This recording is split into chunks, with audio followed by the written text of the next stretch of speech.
Could you answer my question? Do you support, please? I mean, you teach.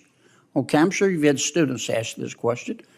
Do you support making it legal to abort an unborn baby for any reason,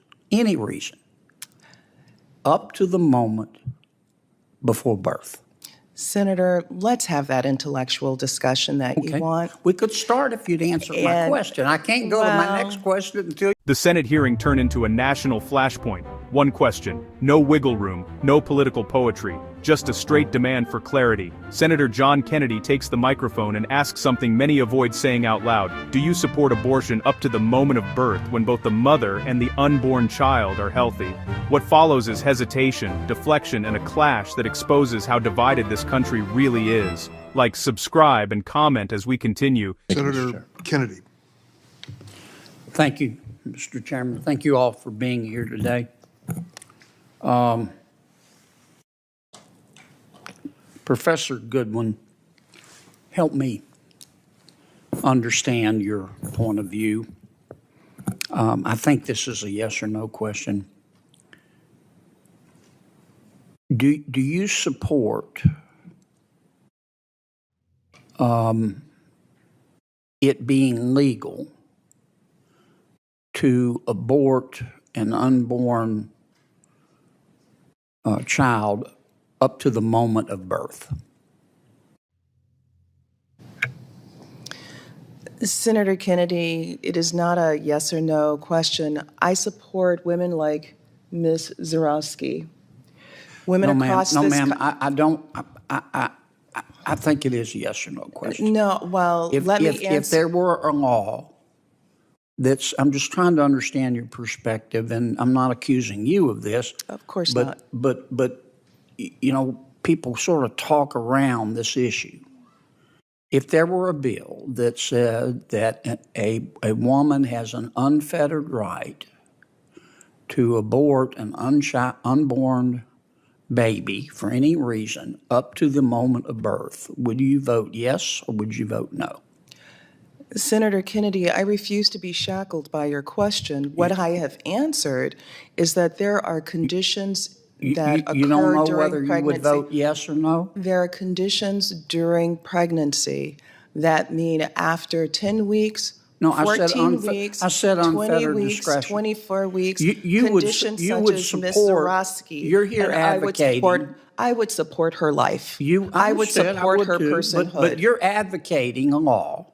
I support her personhood. You're advocating a law that says that an unborn baby can be aborted up to the moment of birth for any reason, are you not?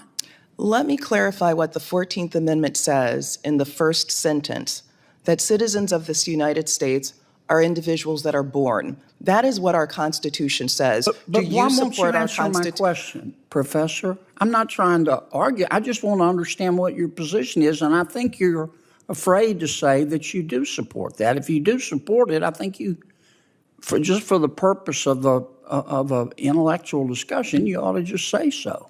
For purposes of an intellectual discussion, I'm happy to have that with you. But that's not the tone. Could you answer my question? Do you support, please? I mean, you teach. Okay, I'm sure you've had students ask this question. Do you support making it legal to abort an unborn baby for any reason, up to the moment before birth? Senator, let's have that intellectual discussion that you want. We could start if you'd answer my question. I can't go to my next question until you answer that question. I want you to be able to go to your second and your third questions. I do.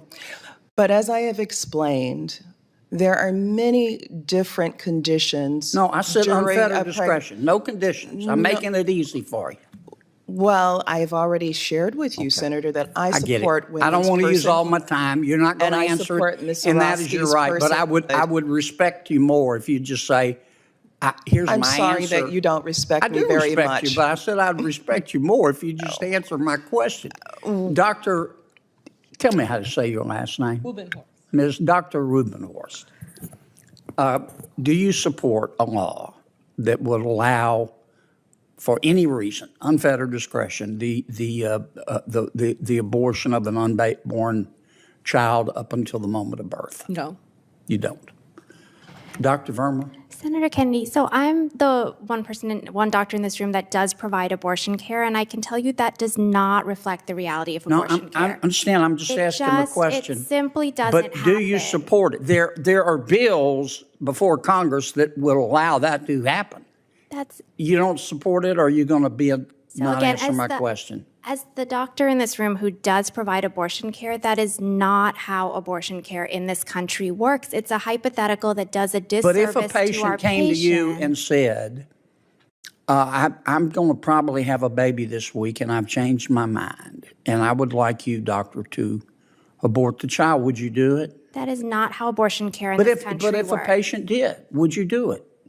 My job as a doctor is to look at each individual situation. I'm sorry, I don't mean to be rude, but I can tell neither you nor the professor will answer my question. I think you both have an opinion, and I don't understand why you won't share it. We're going to solve this problem. I've provided care for a few years, and I've never seen that situation. How about you, Doc? Would you?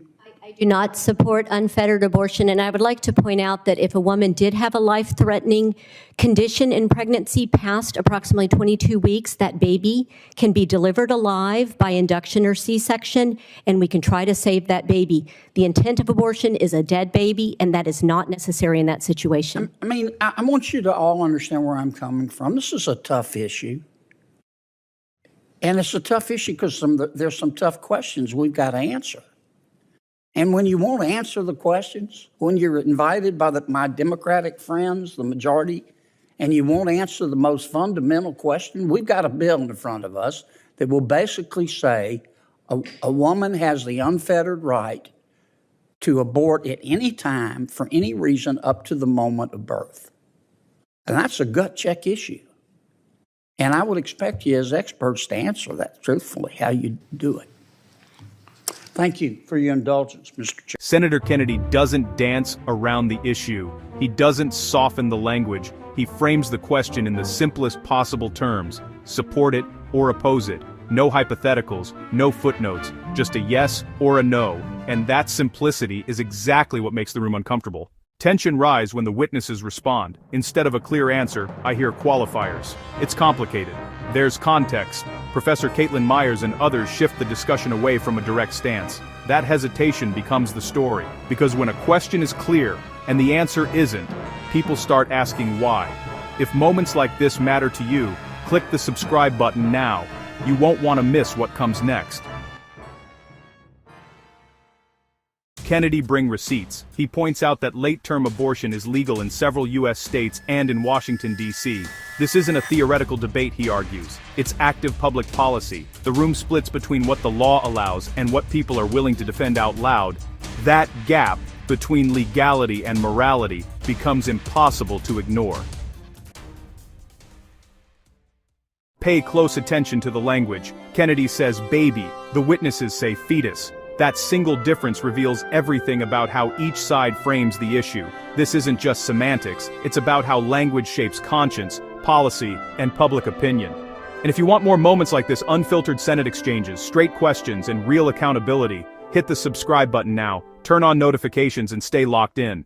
The discussion drifts toward economics and academic framing, costs, systems, outcomes. Kennedy pulls it back to ethics. Committee members interrupt. Time runs out, but the pressure lands. The question is now on the record, unanswered, but unmistakable. This wasn't just a debate about abortion, it was a test of courage, clarity, and conviction. When asked to take a stand on one of the most sensitive issues in America, hesitation spoke louder than words, and that moment, raw, tense, and unresolved, is why this exchange is still echoing far beyond the Senate chamber. Drop your take in the comments. If you value straight talk and real accountability, stay with the front line, where power meets the questions it can't dodge. If you want more clear breakdowns of moments like this, stay connected, and I'll see you in the next one. Thanks for watching, and I'll see you in the next video.